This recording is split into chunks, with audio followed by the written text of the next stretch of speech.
Greetings, pranams. I've arrived in Goa. Maybe you can hear it. There it is. Beautiful Goa. On the beach, taking the early morning stroll. We came here last night, and since it was already late, I couldn't drive back home, so I thought I'll stay back here. Came to my favorite beach, Bogmala Beach. Took up a room here, just right here on the beach. Last night also I made a recording because I wanted to just rest, and then these waves were not allowing me to learn. I just came running. It was like almost midnight, and then I walked here on this beach for an hour. For almost 1 hour I did up and down. And last night also I shot a video, but I was not sure should I post it then. So I'm recording the same stuff. Beach is just beautiful. Clean beach.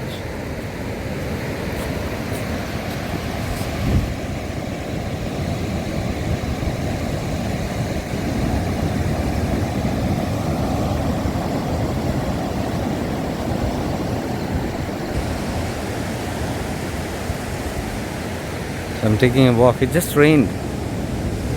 I got up very late because I slept late. I wanted to just relax today.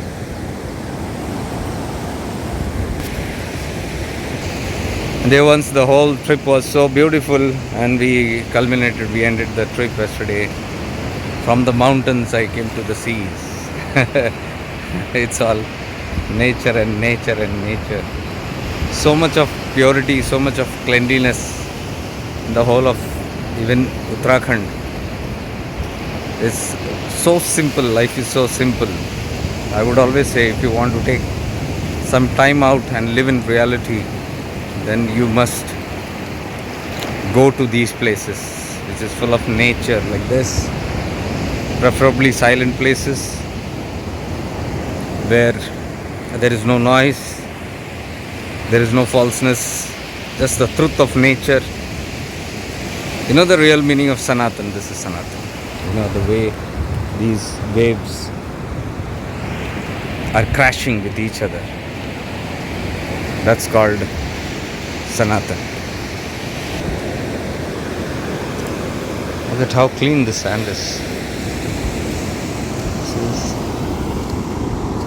It's like glass. Feels like glass. So you can see the sky reflecting in this. Wow. Fully like glass here. So that's the true meaning of Sanatan. You see these plants, you see the mountains, you see the trees, you see these waves, you see the air blowing. What life is, as it is when it was made by the cosmic intelligence, unpolluted by the human ego, human minds, without human interference, with no absolute interference of human, is known as Sanatan. So when we say following the Sanatan Dharma, it is following the natural course of life without any intervention of the man's egos. So you can see this whole nature runs egoless. It is completely egoless. Nobody dictates to it what should be done, what should not be done. Nobody tells the waves how the waves should rise and fall, when it should rise and fall. Nobody tells the clouds when to rain. Nobody asks the water to evaporate. Nobody asks the flowers to bloom, which color, what is the fragrance it should have. No, that essence is known as Sanatan. If you can understand, if you can listen to what I am saying without using your head logic, tarkasura, and simply contemplate on what I am saying, you'll understand.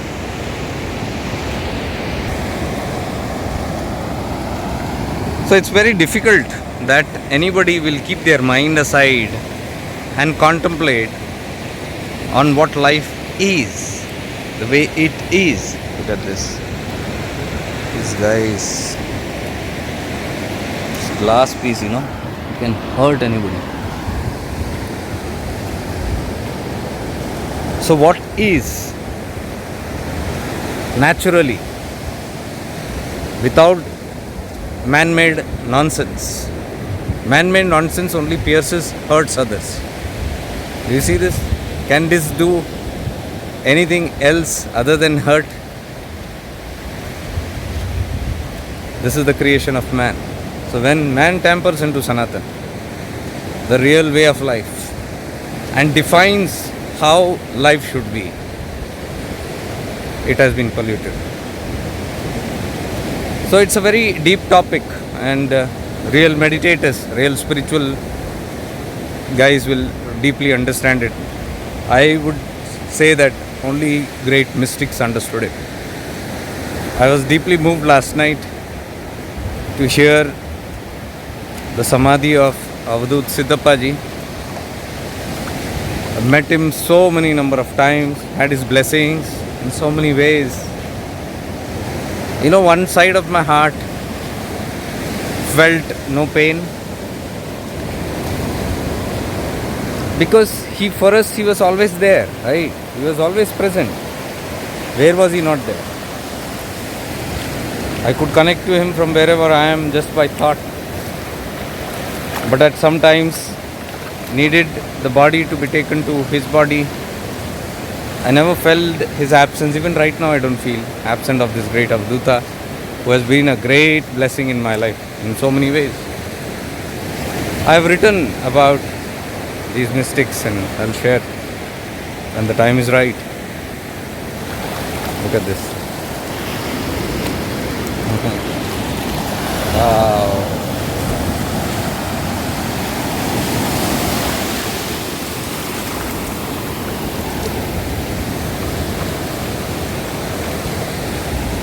See that? So people like Siddhappa ji, Avadhuta, they lived pure Sanatana. You know, just like these waves, he lived, his life was like a wave. When it had to rise, it would rise. When it had to fall, it would fall. It was just like the winds. When it had to blow, it just blew. This water is crashing. So I believe these Avadhutas truly are aligned with the real Sanatana. He never imposed any teachings. He never imposed any rules, this or that. I could see so much of spontaneity in him. You know, the waves are spontaneous. I think last night it was high tide.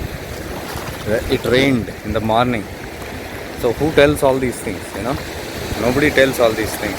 Likewise, nobody told Avadut Siddhappa ji anything. He lived like these waves. He lived like the tides, like the monsoons. As simple as that. That is why you can see I am so connected with all the Avaduts. They have nothing of their own to offer.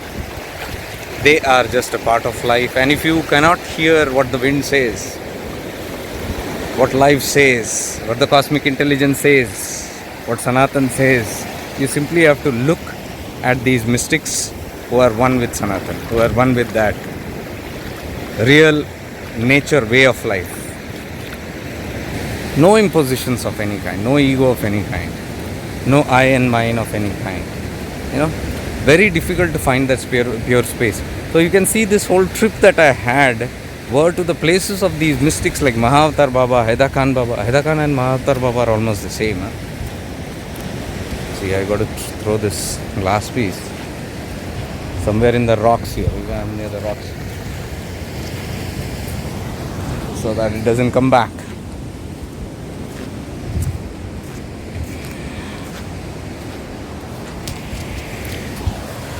See, this is what we do in the dharma of life. We use our ego. We create these things. We are the people who create nonsense, who create violence, who create hatred. You can see in today's life. In today's world, you can see how hatred is created in the hearts of people. Spirituality is that which spreads love, oneness, not division, not me and mine. They do not instill any kind of hatred, division in anybody's hearts. They see that these hatred and divisions are removed. For me, that is Sanatan. I am a Sanatani by nature. I blend with all the cultures. I was there in Haida Khan Baba's place. The moment we entered in that space, a priest came and he simply told me where Baba's Samadhi is. And he made me sit here, baitho, and he applied the big haldi, that, the tilak. Exactly like they apply for Haida Khan Baba. All the devotees there apply that way. So I sat there and he applied the tika. He told me, he chanted nice mantras. While he did that, and then he told me to go and sit near the Samadhi. And when I went to the Samadhi, there was Pitambar, the yellow cloth that you can see around my neck. It just flew from, I don't know whose it is also. It flew and came to the Samadhi. So the moment it came to the Samadhi, I just picked it up and put it around my neck, and then I sat meditating there. For me, the cloth or the vermilion, these things are deep symbolism of religion, but they are just marks. They are not the sole essence. They are external definitions of God, religion. And it's okay if a certain set of people follow a certain religion, certain dharma, in certain way. We are for it. There is no rejection that I don't need this. I would say if there was a dargah there, and if I had to go to the dargah and cover my head, I would have done that. And whatever is needed in a dargah, because I go to dargah. I go to holy places, Christian places. I go to this samadhis, I go to temples, I go to gurdwaras. We adapt. Avadhut Gita. Adapt wherever you go. Don't be rigid. Oh, this is mine. This is not mine. That's not Sanatan. That's not what Shiva is teaching in Shiva Sutras. Chaitanya Mahatma. Chaitanya, consciousness only is the Atman, or the Atman is the consciousness. How can anything be different? Now when I say it's not different, I at the same time don't mean that, oh, go and hug anybody and everybody on the road and pretend everybody is in one harmony. And it's like many teachers teach that you raise your consciousness and everything is one. It's good for talks, come on. Without mincing words, you can go directly to it and all that. Good in talks and Facebook posts or Instagram posts. You try to apply it, really, you'll come to know. All these great teachings of one, everything is one consciousness. Do that with a thief and show me. Do that with a scoundrel and show me. Do that with the one who hurts you and show me. You can't do it. So I don't mean that you start pretending spiritual. Use your common sense, behave natural. In the depth of what's happening, you know everything is one. But while you are in the ego and mind, you perform as diverse if needed, because if a thief comes, there is diversity there. You might run, you might defend, you might do anything there. You're not going to just say we both are Atman and merge into each other, right? If a snake comes or if a leopard comes, you're not going to merge into each other. When we are in Toli, Swami Rama's place, we were told not to go after a certain time through the hills or something, because there are still leopards there. In the daytime they don't, but in the night there is. So everybody wants us. After 7, don't move around here and there.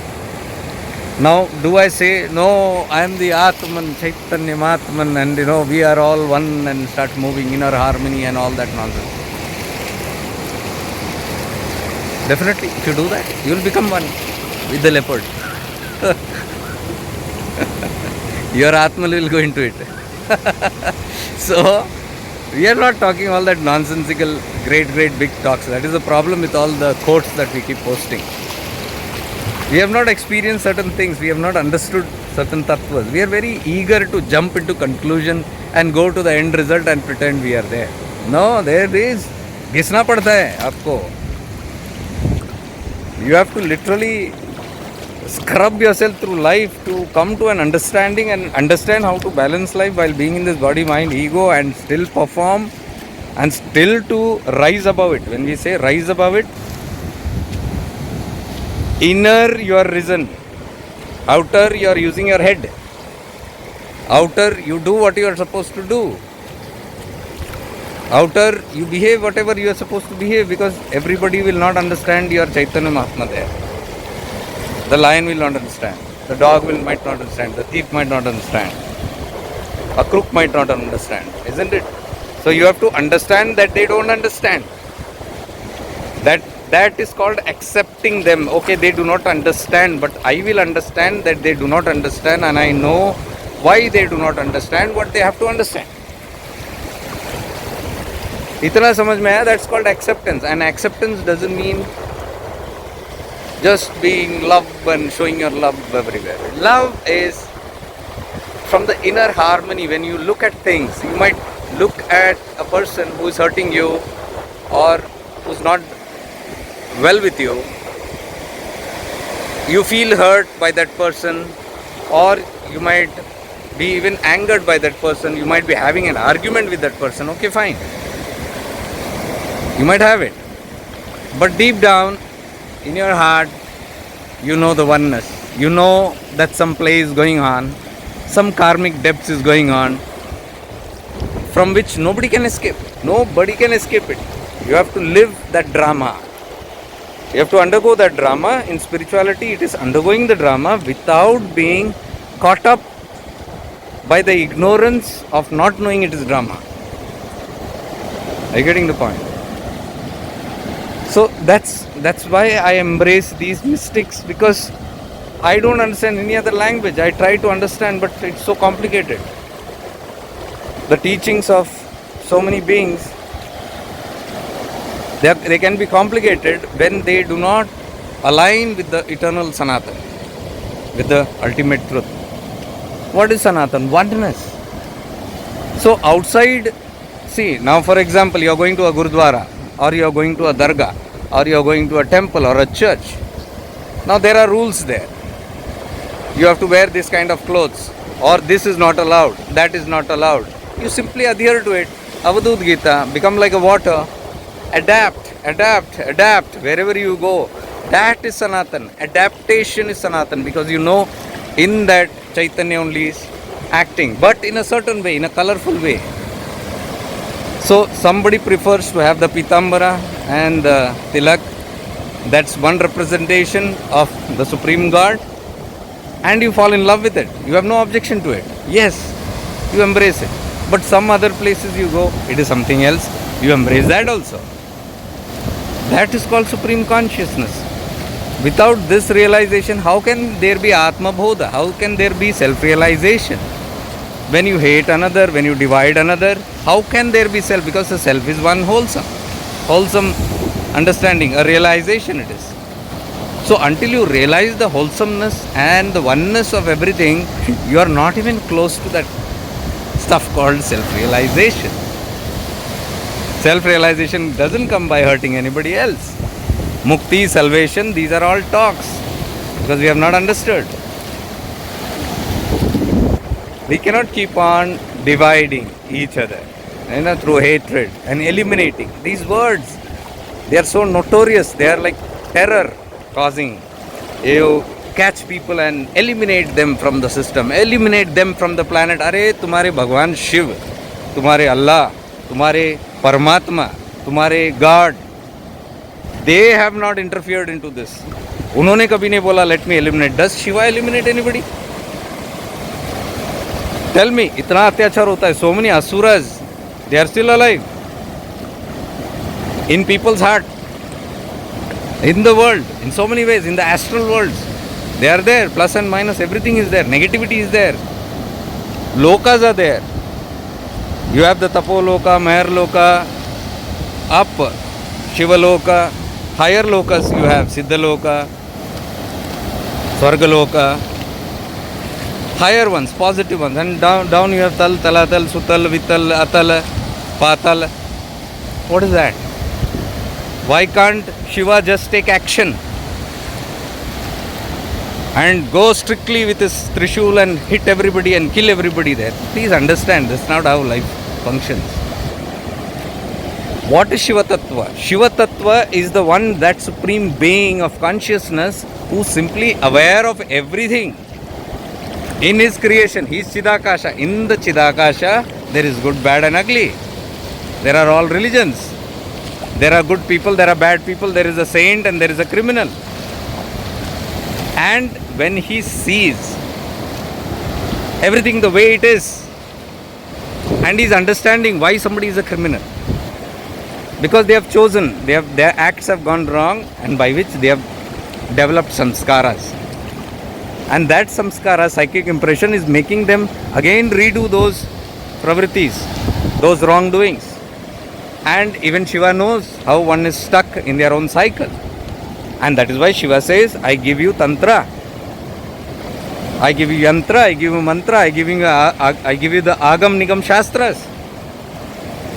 This is given so that you who have created that ignorance out of your own choosing, now with your own free will, sit and cleanse it. That is called tapasya, that is called sadhana, my dear. When you use those tools to come back to your own source, but you have to do it. And Shiva says, I am not going to do it, you do it. And that is how we gave all the tantras. So we have to do it. And while we are doing it, he doesn't judge you. Because if he had to judge you, he wouldn't have given you the help. So he is fine with the criminal, he is fine with the saint. He is fine with the asuras on one side, fine with the devatas on the other side. Look at this. Here. He is fine with everybody. And that is called total acceptance, and that, my God, for heaven's sake, that is called unconditional love.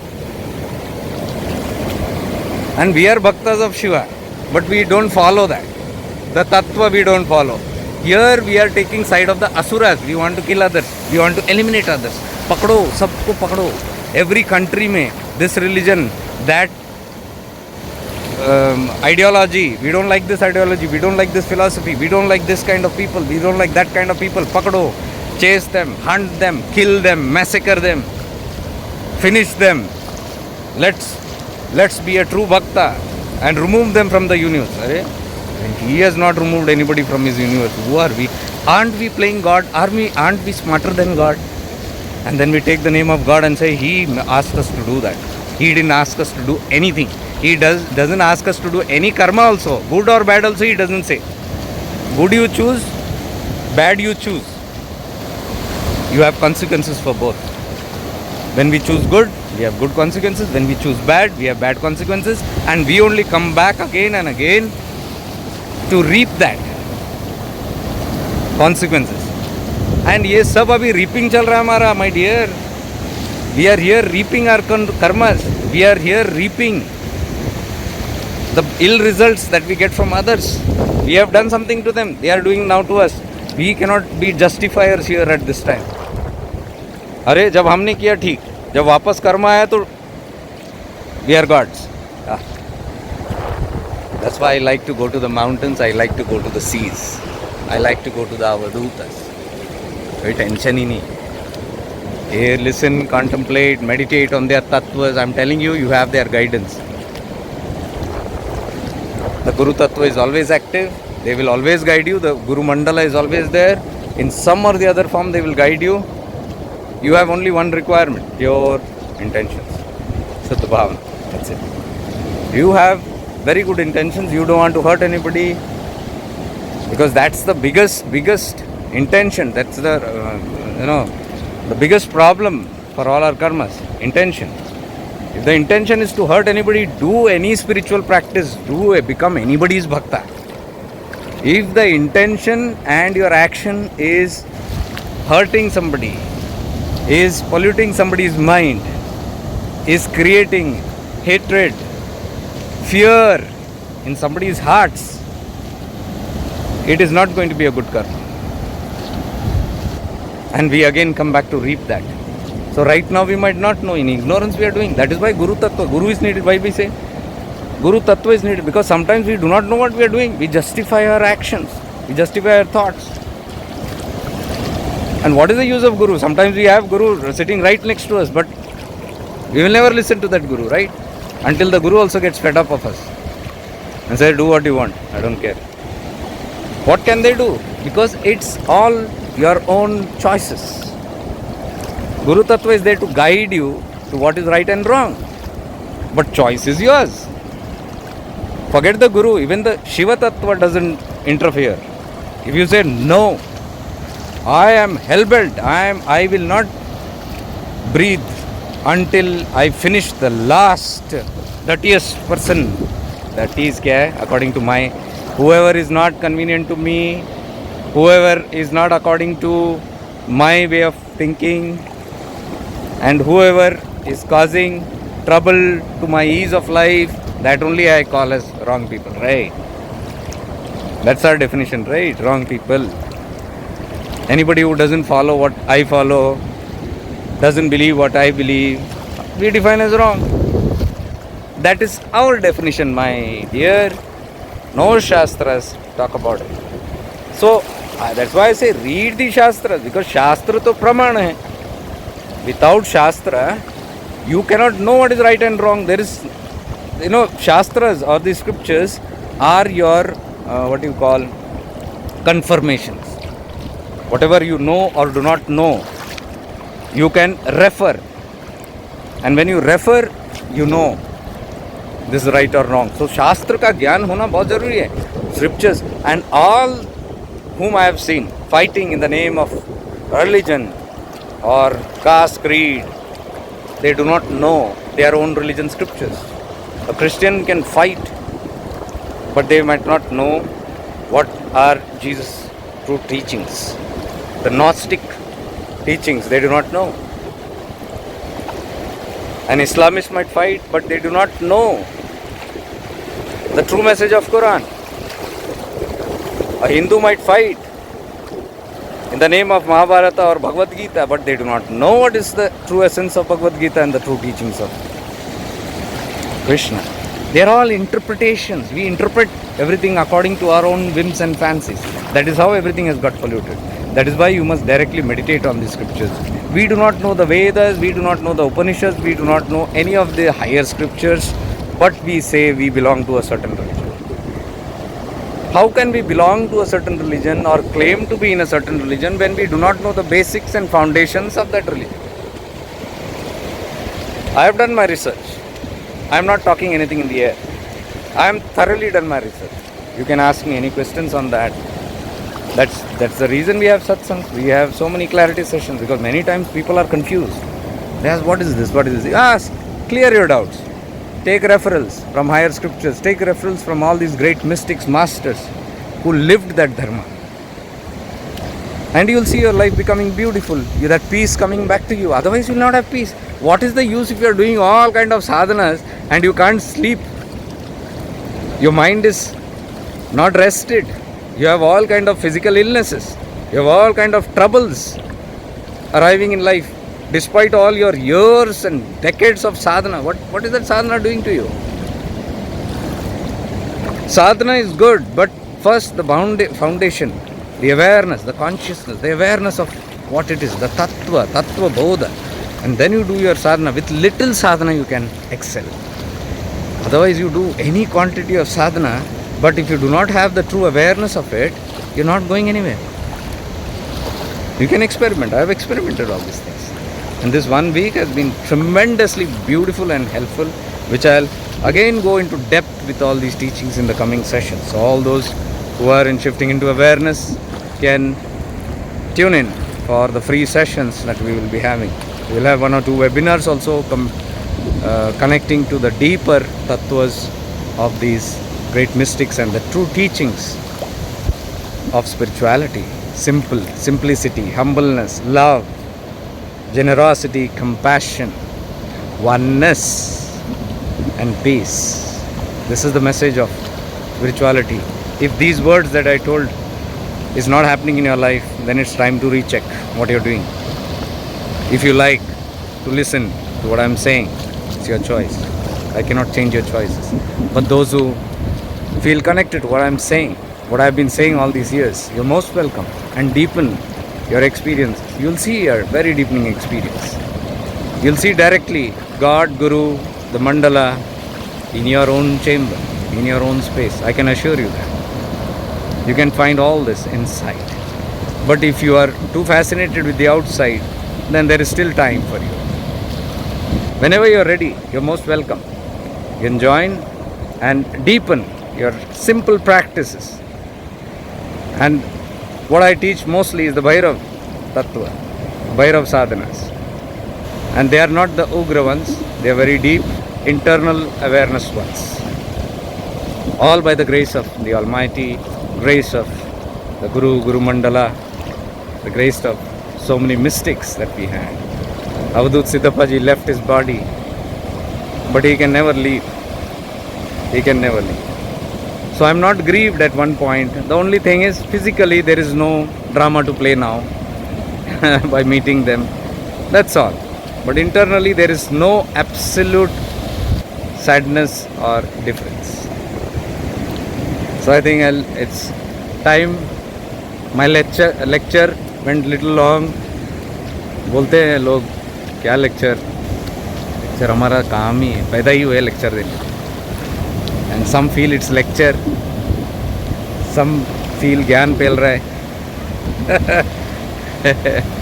मैं ज्ञान सबको नहीं देता. मैं ज्ञान उसको देता हूँ जो ज्ञान लेना चाहता है. सो मैं ज्ञान नहीं देता, लेकिन लोग ज्ञान लेने आते हैं और फ़र्क है. I don't impose teachings on anybody. You can see whatever I post, I post it on my page. Anybody likes, they come there. I don't advertise. I don't like, subscribe, share. I don't put it into any Facebook or groups. Why? Because I don't want to intrude into anybody's free will. I simply keep like this, walking, living life and making videos like this, giving lectures. And those who like these lectures or feel it's useful, they simply join.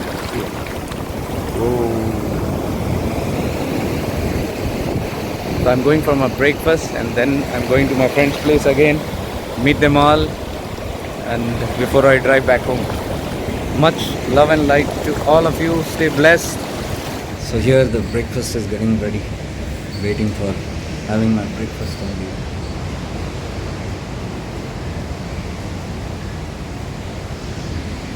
Bye.